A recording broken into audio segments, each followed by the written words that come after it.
Donc bonjour à tous, bienvenue sur ma chaîne Philippe est dans le pré. N'hésitez pas à partager mes vidéos si vous êtes d'accord. Merci pour les mails que vous m'envoyez. Je ne vais pas répondre à tous les sujets de l'actualité. Je vais prendre trois faits de l'actualité. Un développement du quatrième thème, qui est peut-être un des plus importants, qui est l'accord du libre-échange, qui a été validé avec la Nouvelle-Zélande. Alors, trois informations avant, qui n'ont rien à voir. Le gouvernement veut donner plus d'argent aux agro-industriels. Grâce à un décret, le gouvernement pourrait accorder davantage de financement à la FNSEA, défenseur de l'agriculture industrielle, de quoi fragiliser les plus petits syndicats. Donc les autres syndicats montent au créneau, notamment Laurence Marandola de la Confédération paysanne qui, à juste titre, dénonce bien la situation puisque ça va consister à donner plus d'argent. Ils vont changer le mode de répartition. Chaque année, il y a une enveloppe de 14,5 millions d'euros qui est répartie entre les syndicats. Et c'est la FNSEA qui ramasse le gros du morceau. La Confédération paysanne, Madame Marandola affirme dans son courrier que la Confédération paysanne reçoit 2,3 millions d'euros chaque année. Donc la coordination rurale est à peu près au même niveau, puisqu'ils font à peu près le même score électoral, à quelques virgules près. Donc vous voyez après ce qui reste à la FNSEA, puisqu'ils ont 2,3 chacun, ça fait 4,6, ils ont plus de 10 millions d'euros. Plus eux, les CVO, toutes les cotisations volontaires obligatoires, avec des parachutes dorés, des rémunérations dorées, des rémunérations pour ceux qui cumulent les mandats de 10 à plus de 20 000 euros mensuels avec le cumul des mandats, avec des gens dans les bureaux, vous le savez, Mediapart avait fait une enquête, à 13 400 euros par mois, pendant que les paysans crèvent dans les exploitations. Voilà le modèle néolibéral. Ils sont en plein dans la droite ligne des mondialistes et de la théorie d'Ursula von der Leyen via le COPA-COGECA, la structure qu'ils ont au niveau européen. Alors moi, sur les subventions, remettre en cause les subventions aux syndicats, moi je vais vous dire ce que je propose de mon côté. Je propose que les gens se rassemblent, des syndicats opposants et des différentes associations sur tout le territoire national, non pas pour remettre en cause la subvention qui est accordée à la FNSEA, qui pour moi n'est plus un syndicat agricole.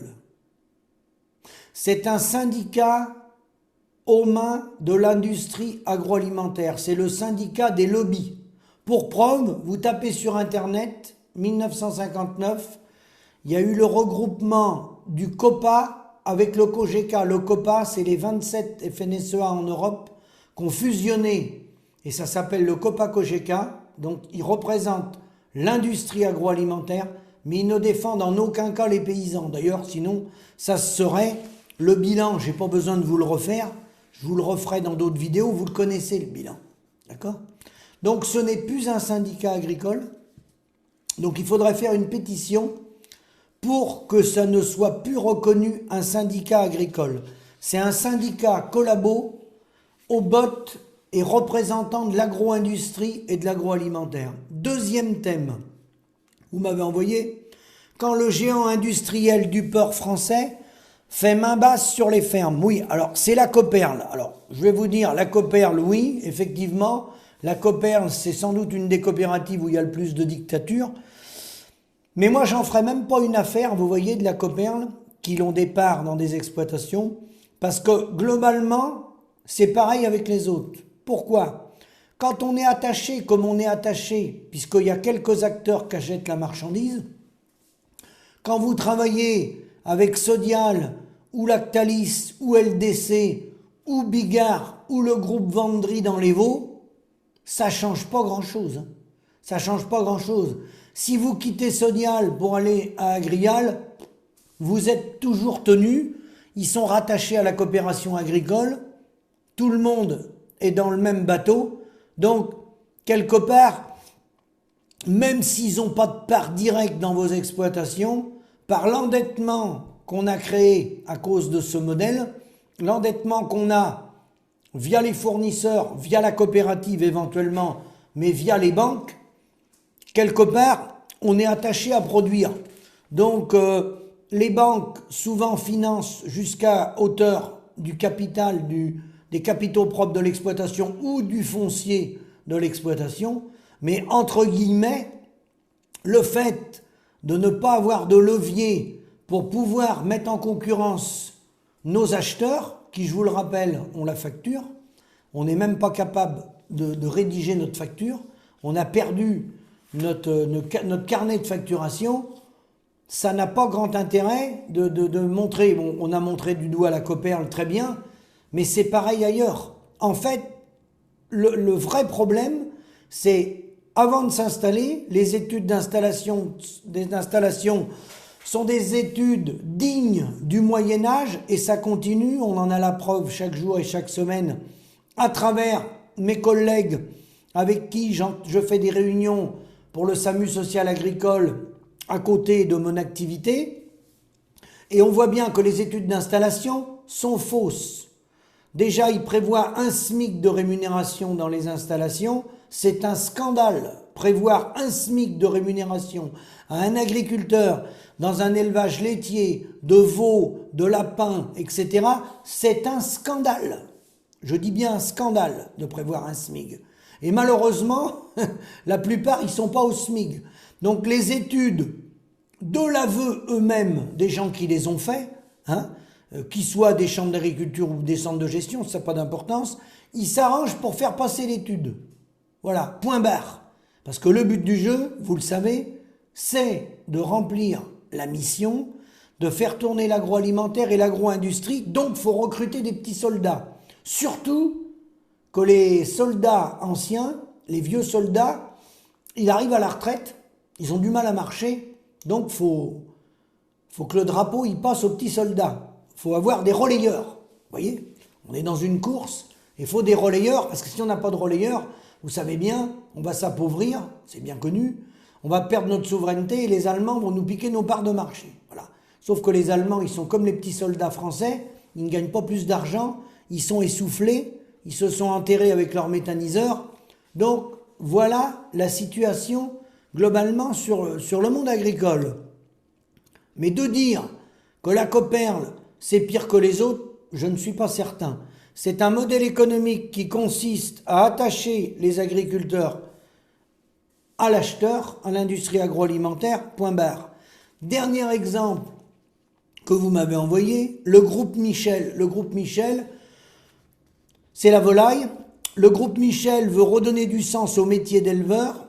Mi-octobre, le groupe d'alimentation animale Michel, basé en Ille-et-Vilaine, dans le 35, a réuni 450 de ses clients éleveurs et ses partenaires pour une journée d'échange consacrée à la reconquête de la souveraineté alimentaire. On l'aurait perdu, alors pourquoi on va la reconquête?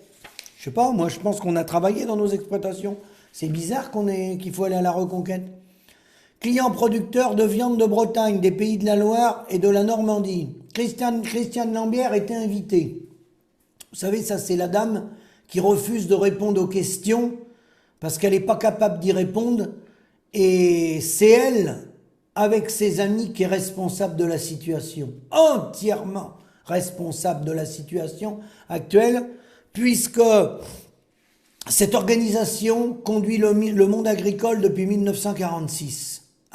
Et c'est eux qui dictent les trajectoires au niveau européen, au niveau du ministère de l'Agriculture français.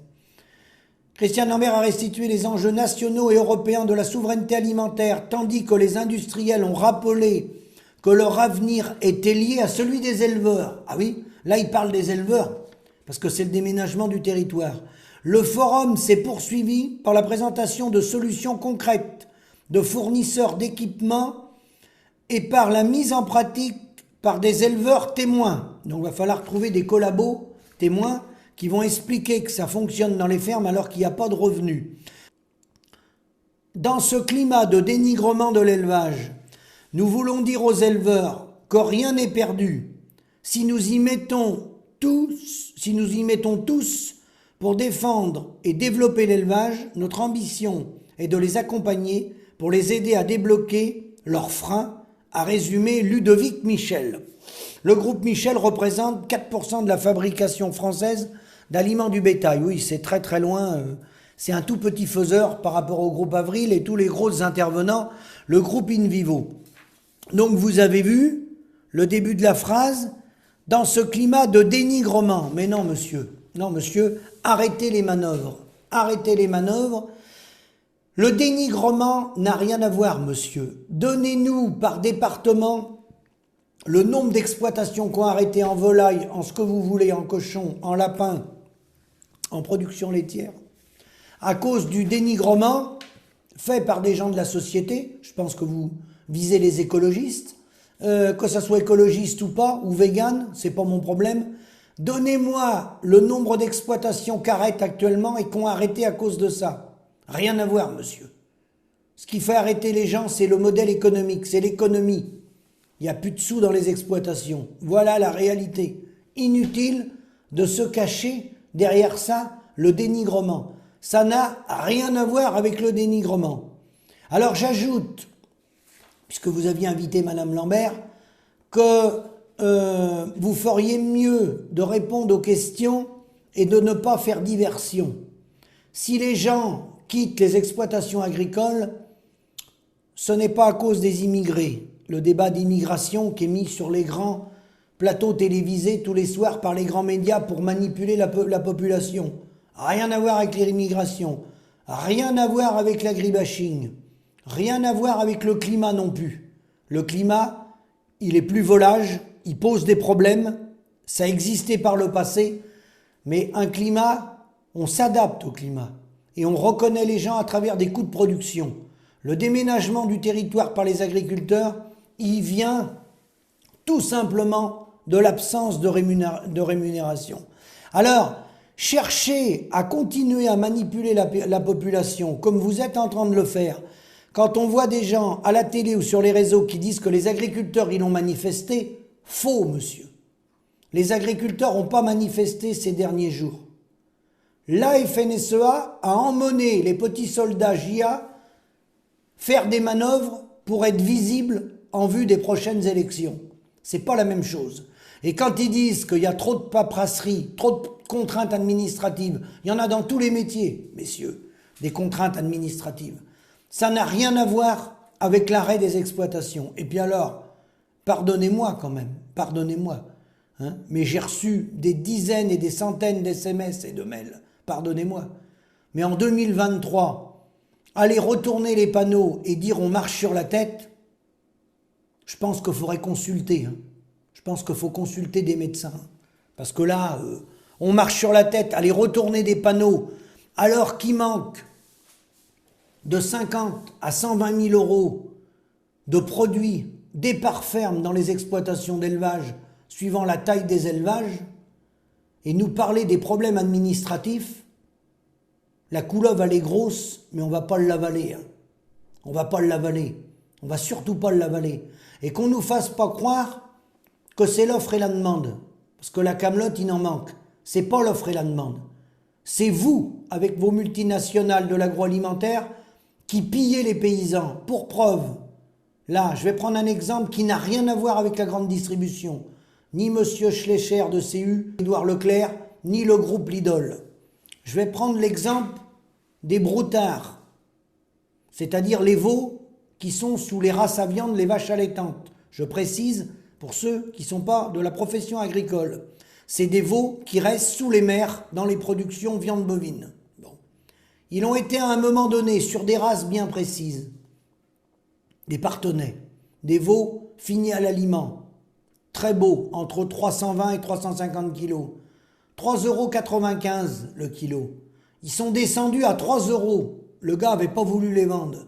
Et on en a même retrouvé les mêmes sur le marché de Châteaubriand à 2,70 € le kilo. D'accord? Ça a quelque chose à voir, ça, avec Édouard Leclerc et le groupe U? Pas du tout. Ces veaux-là, ils partent à l'engraissement, soit en France, soit en Italie. Donc, qui c'est qui fait la pression sur les prix? C'est le maire de la commune? Faut retourner les panneaux dans les communes? C'est le maire de la commune qui fait le prix des petits veaux sous les mers? Ce qu'on appelle des broutards en langage agricole? C'est le maire de la commune? C'est le préfet? C'est Édouard Leclerc? C'est Ursula von der Leyen? C'est qui fait le prix des veaux? C'est pas les importateurs et les exportateurs? D'accord? Donc faut arrêter de manipuler les gens. Arrêtez de manipuler les gens. C'est d'un ridicule incroyable ce que vous avez fait. Retournez les panneaux. J'ajoute qu'à ces manifestations-là, lorsque nous, ou des amis à moi, ou des syndicats dits minoritaires, parce que ce ne sont pas des syndicats minoritaires, vous n'êtes pas majoritaire. Pas du tout. Vous représentez 25,8% des paysans. Comment se fait-il qu'il n'y a pas de condamnation quand vous faites des manifestations? La réponse, on l'a. Le ministère de l'Agriculture, il est dirigé par la FNSEA. C'est la cogestion totale. Le ver est dans le fruit. Donc, petits soldats, essayez de comprendre, essayez de réfléchir, essayez de voir qui vous manipule. Pourquoi on a du mal à vivre dans nos exploitations? Tout simplement par rapport à la rémunération. Ça n'a rien à voir avec les démarches administratives qu'il y a dans tous les métiers. D'accord? Donc, revenons au cœur du sujet. Ce qui fait arrêter les gars, c'est la finance. C'est pas l'écologiste qu'il y a dans le village. J'en ai, moi, des écologistes chez moi. C'est pas eux qui m'empêchent de travailler. Et puis, s'ils portent plainte contre moi, c'est pas eux qui m'empêchent de vendre mes produits. Et surtout, c'est pas eux qui font la facture de mes produits. D'accord? Par contre, l'industrie agroalimentaire, qui est le syndicat, puisque les présidents de syndicats sont les présidents des multinationales, c'est eux qui ont asservi le monde paysan. Là, voilà la vraie situation. Alors ensuite, je termine par mon dernier thème. Vous avez dû voir qu'au niveau européen, les eurodéputés, il y en a 524 qui ont validé le traité avec la Nouvelle-Zélande sur 630.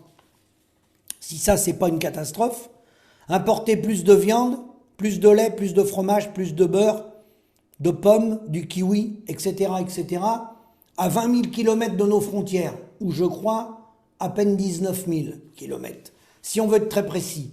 Alors, là encore, le double discours et la manipulation.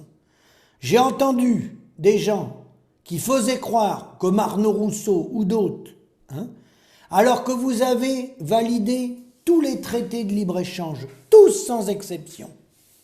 Vous avez peut-être dans le double discours. Sortez-nous les amendements que vous avez déposés au niveau européen et au niveau français pour vous opposer à tous les accords de libre-échange qu'il y a eu dans le passé. D'ailleurs, j'ajoute qu'on fait souvent un monde lorsqu'on voit comme ça un traité de libre-échange qui existe, mais les traités bilatéraux, il y en a 6650 à peu près traités que la France elle a d'échanges avec d'autres pays. C'est énorme le nombre de traités qui existent. Il n'y a pas eu besoin de l'Union européenne pour faire des traités. On faisait des échanges avant, des traités de libre-échange, déséquilibrés d'ailleurs. Voilà. Donc ça, c'est une catastrophe, une vraie catastrophe. Mais alors quand vous dites, ou vous tentez d'expliquer à votre base que vous êtes contre le traité de libre-échange avec la Nouvelle-Zélande, vous allez m'expliquer pourquoi le groupe Sanders, qui fait partie du groupe Avril, le groupe Avril, il se trouve que c'est Arnaud Rousseau le président, mais c'est pas grave, ça serait pas lui, ça serait pareil, avant c'était Xavier Belin, ça change rien. Toute l'équipe, c'est la FNSEA, dans toutes les grandes structures, d'accord? Vous travaillez pour plus de 5000 éleveurs en Nouvelle-Zélande, vous êtes implantés là-bas, et le groupe Invivo a une compagnie aérienne là-bas, qui vend du vin dans les avions avec le groupe Cordier. Donc, vous nous faites croire que vous êtes contre les traités de libre-échange, mais c'est vous qui avez mis en place cette politique de toujours faire produire plus pour qu'on soit payé moins cher et augmenter la productivité par travailleur pour écraser notre valeur travail. C'est ça la réalité. Et maintenant, dans les statistiques, vous êtes en train de manœuvrer avec le ministère de l'Agriculture pour faire plusieurs catégories. Je l'ai vu, Ça a apparu déjà depuis plusieurs années. On l'a observé avec un de mes copains du SAMU social, Michel, je le remercie. Vous êtes commencé à faire plusieurs catégories avec ceux qui font moins d'un certain chiffre d'affaires. Pourquoi? Parce que ceux-là, vous allez les sortir. Et vous commencez déjà à parler d'exploitation dite professionnelle. Donc vous allez nous sortir dans quelque temps que les exploitations dites professionnelles, avec un certain chiffre d'affaires, vous allez nous balancer dans très peu de temps qu'il n'y en a que 200 000 ou que 170 000. Et le but du jeu derrière tout ça, ça va être pour le partage du gâteau de la PAC. Les autres, ça sera des doubles actifs ou des gens qui ont des exploitations moins importantes, qui font des chiffres d'affaires plus petits, et ceux-là, vous allez les exclure. C'est déjà commencé. Vous allez les exclure des aides qu'il y aura. Quand il y aura des aides conjoncturelles, ils ne rentreront pas dans les créneaux. Et à terme, ils perdront la PAC. On a bien compris la ficelle. On sait bien quel est votre objectif. C'est de restructurer les exploitations, de rendre les paysans dociles, attachés aux multinationales. On a très bien compris l'enjeu. L'enjeu du mondialisme, la politique de l'Europe, de cette Europe libérale, avec Ursula von der Leyen, qui n'a aucun mandat, qui n'a jamais été élu. Voilà. Et qui travaille main dans la main avec le Copa-Cogeca. Donc vous êtes totalement en train de continuer de ruiner la paysannerie française, dans un silence de mort, parce que les médias vous couvrent, le ministre vous protège, et il veut même vous renforcer en vous donnant plus d'argent au détriment de la coordination rurale, de la Confédération paysanne et du MODEF. Bravo, bravo la pluralité, bravo pour votre démocratie. Vous représentez l'agroalimentaire, l'agro-industrie. Vous avez entraîné la paysannerie dans une faillite généralisée au niveau européen, alors qu'il y avait des modèles à mettre en place. Et il y en a qui fonctionnent, la preuve, des gens qui sont sortis de votre réseau, il y en a qui fonctionnent, mais bien sûr, ceux-là, vous ne voulez pas les montrer et vous refusez surtout le débat. Et vous êtes dans la protection, surtout, de vos privilèges personnels, puisque vous vivez, pour ceux qui sont nationaux, je parle, principalement, vous vivez de vos mandats et non de vos exploitations. Elle est là la réalité. Et donc vous représentez en aucun cas les agriculteurs. Vous êtes totalement déconnecté de la base.